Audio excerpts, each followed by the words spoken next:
I'm Lindsay. And I'm Kendra. Welcome to our beautiful chaos. Yeah.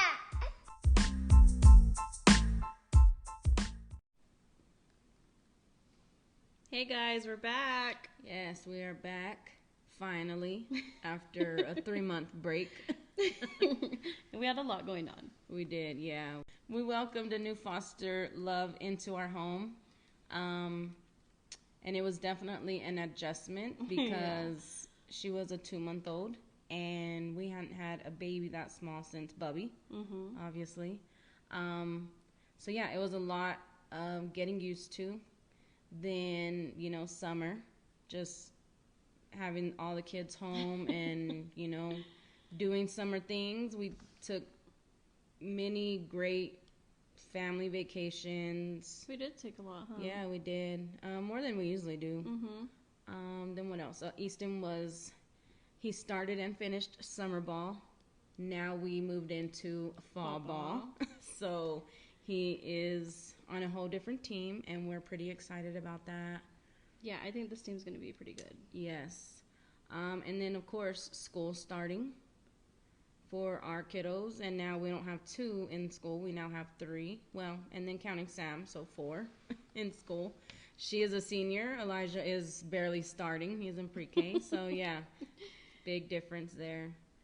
A lot of getting used to. Yes, a lot going on. Busy family, but we love it. I mean, we love the everyday busyness, so. Yeah, I love to be busy. Yeah.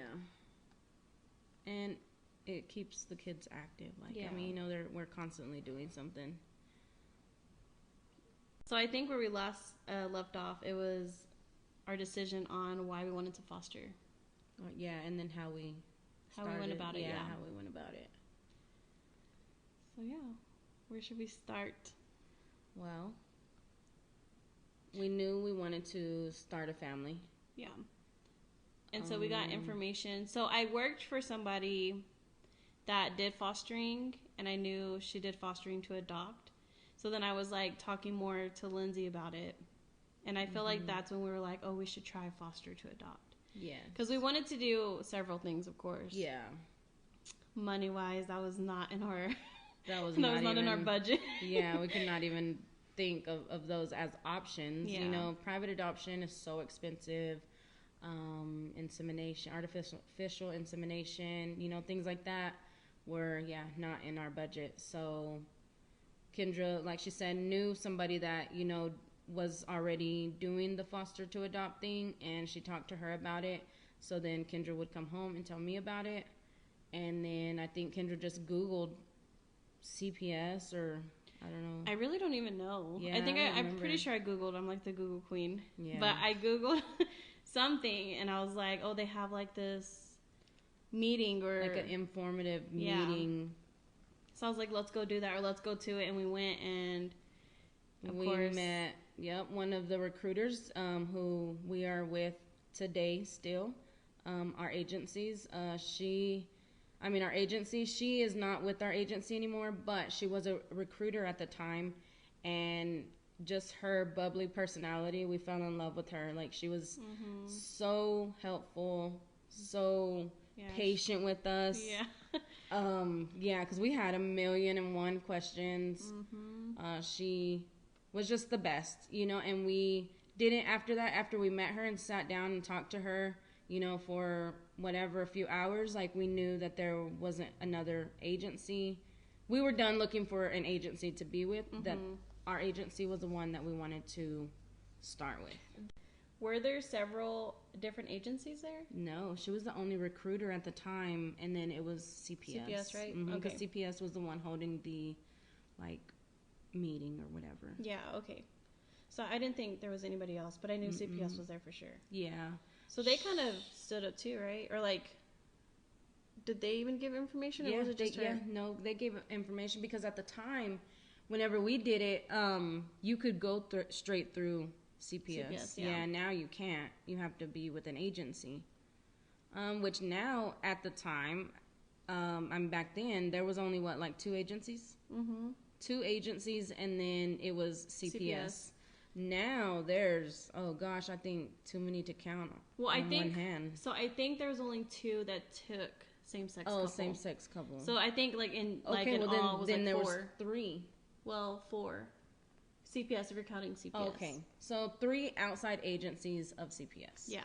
And now there's plenty. Yeah, there's a lot, and a lot more that take same-sex too, which is good. Yes. But so yeah, that they were one of the. First, she was good.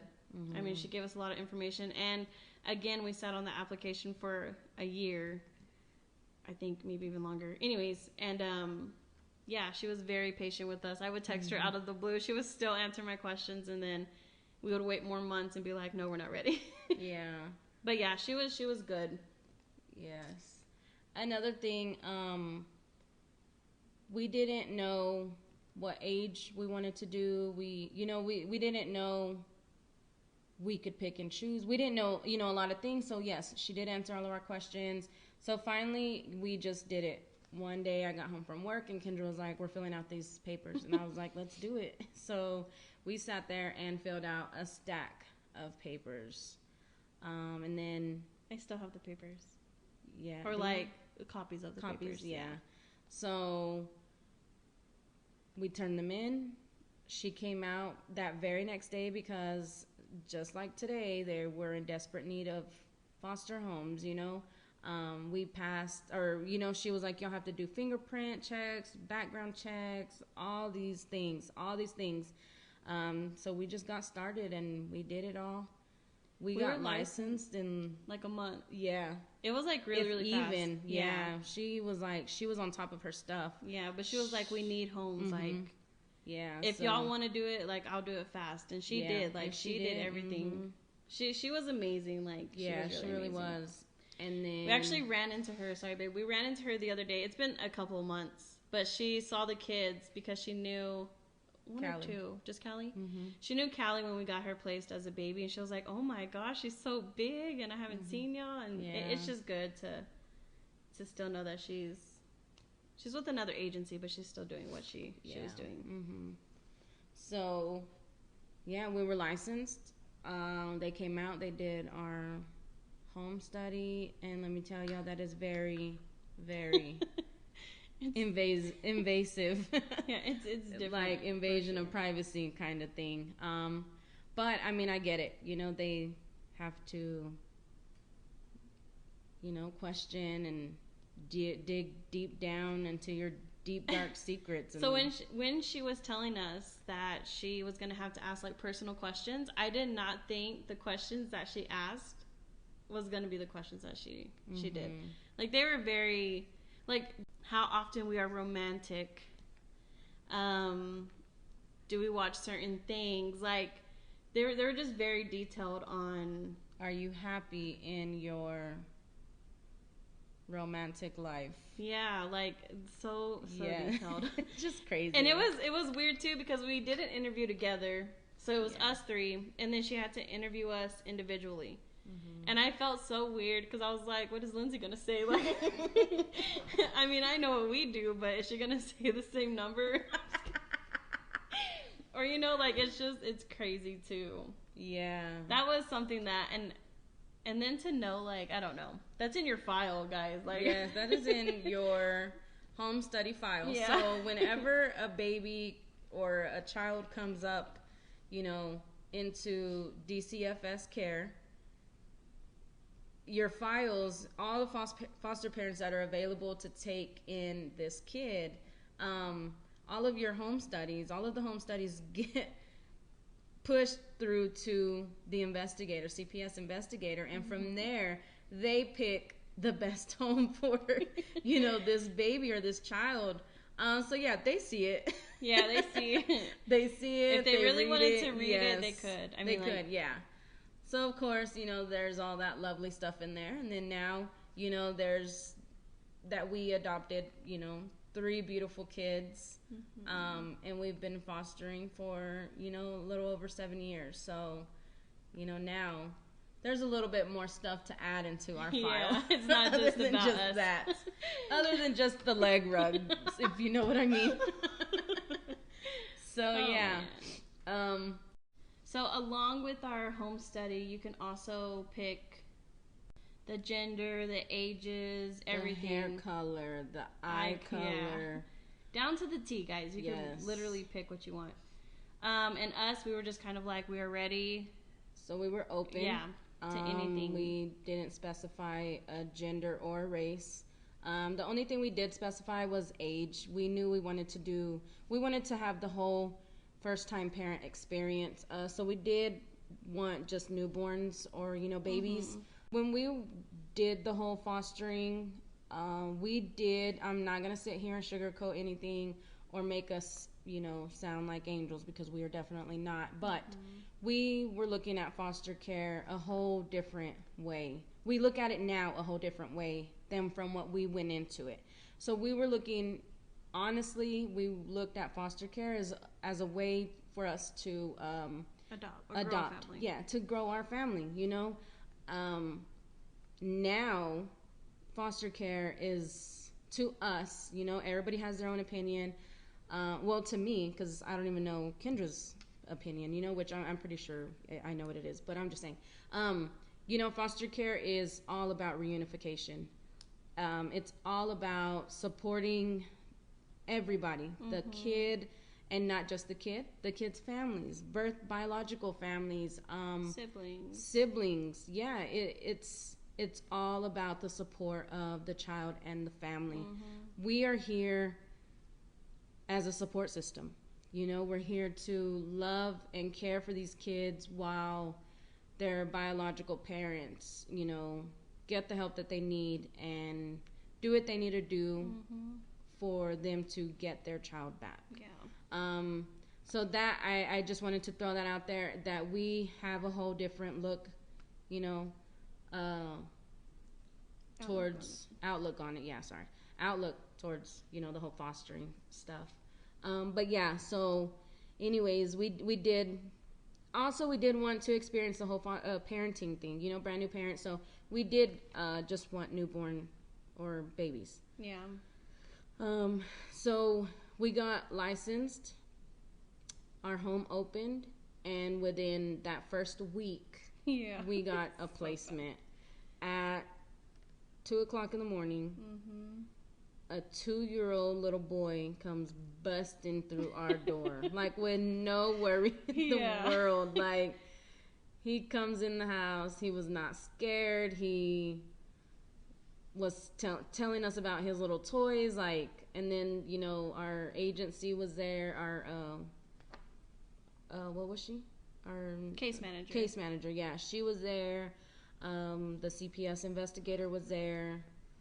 2:00 in the morning. I had to go to work the next day, and we were just like, we didn't know what to expect. We didn't know what we were getting ourselves into. Was that night a little hard?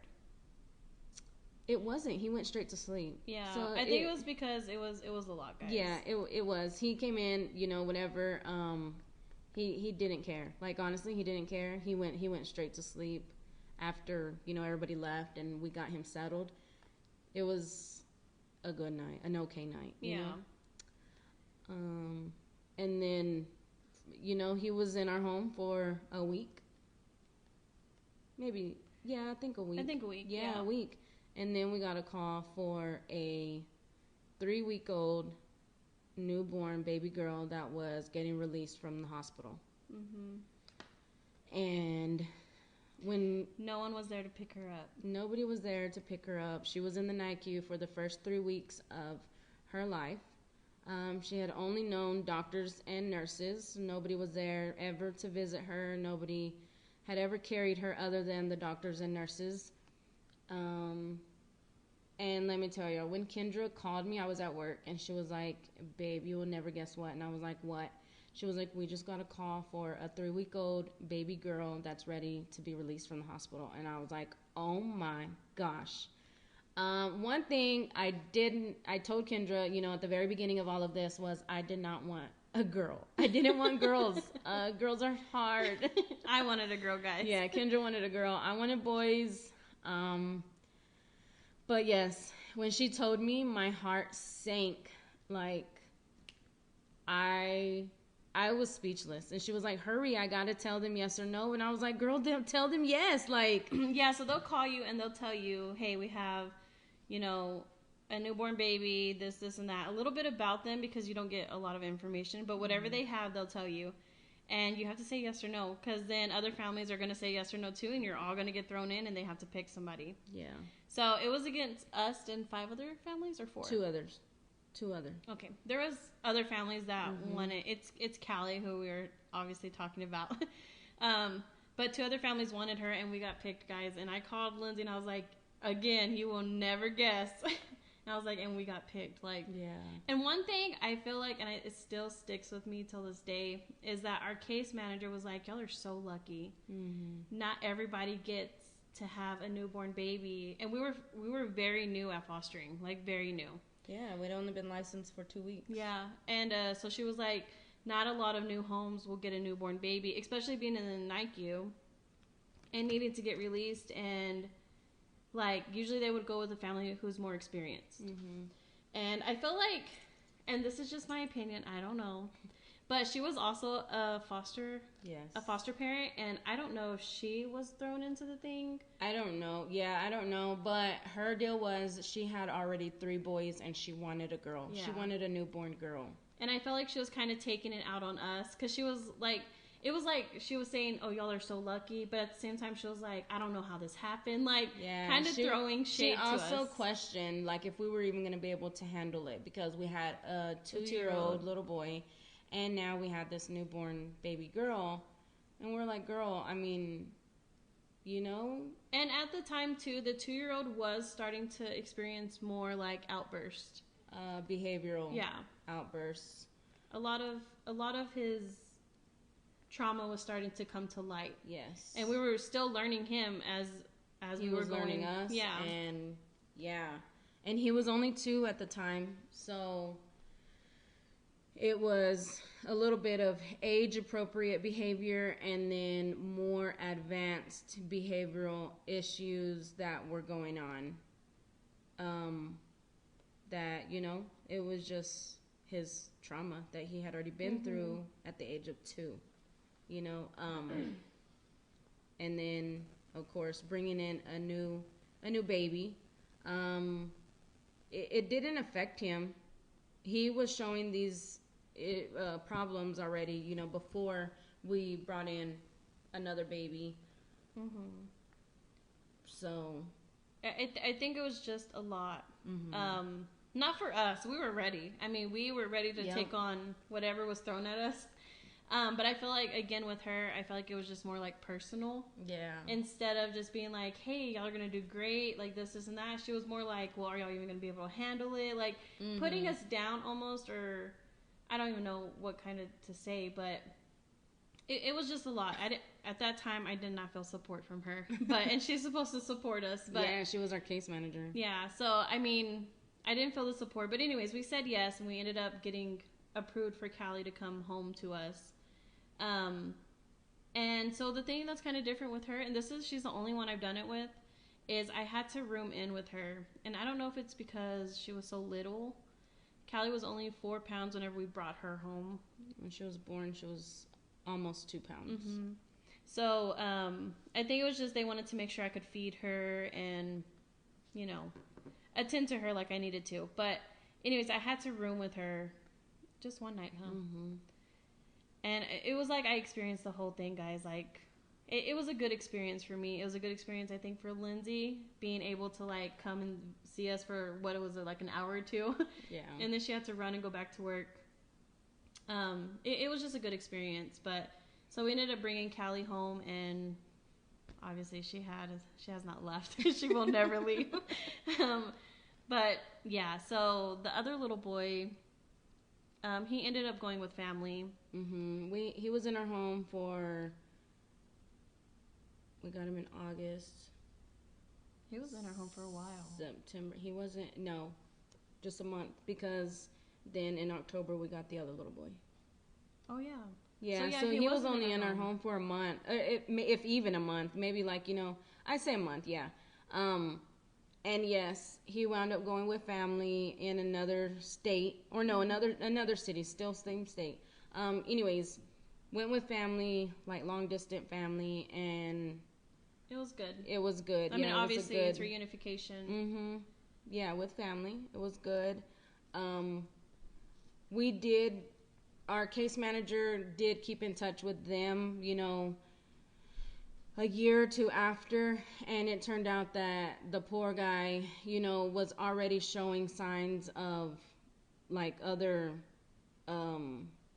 like just advanced behavioral stuff. So it was just, I mean, it was hard, and like I said, he had already lived a hard life at just 2 years old. Yeah.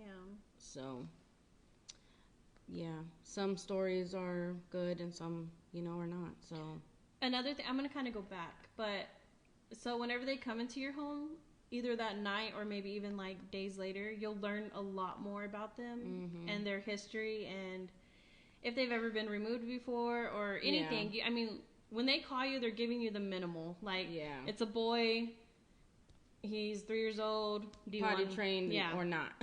Like, That's like very, And sometimes if they're coming from another home, they'll tell you, oh, they're experiencing behavior this, issues yeah. or whatever. If they're coming from the hospital, obviously they drink this. Like, not even. You learn that as they come to your home. But you learn just very little. So anyways, yeah. Callie still had no communication or, well, obviously not communication. She was a baby, but like no visitation. There was visitation. Nobody ever showed up. It was once a week. Somebody, it was for biological parents to come visit for 2 hours because they did not live in the same town that we live in. So they would get 2 hours once a week. And for 4 weeks, nobody showed up. And after 4 missed visits, they canceled them. CPS cancels visitation with the child. So they got canceled. All this time, Kendra's going to court, doing all these things. We welcomed another little boy into our home. He was 1.5. Yeah, because we celebrated his 2nd birthday. Yep. Yeah, so he stayed with us for a whole year. He stayed with us for a whole year. But Mom got him back. So, that was great. Still going through court stuff and all this other stuff with Callie. We wound up adopting her when she was 2.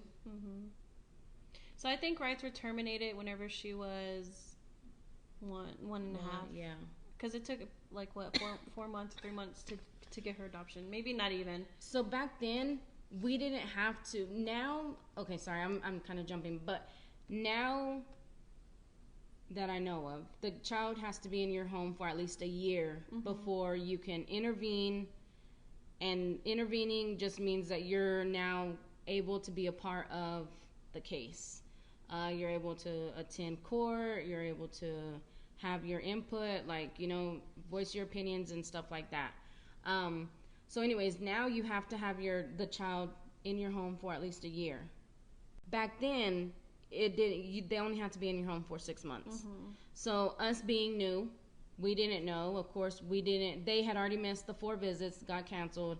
There was no communication. They had never even knew what Callie looked like, So we got a lawyer and we intervened for her not to move from our home because there was one home study that birth parents tried to put in, and that was for Callie to be moved to a family out in Dallas that was somebody's something, like an aunt, uncle, cousin, I don't know, somebody's family. They didn't pass for her to be moved.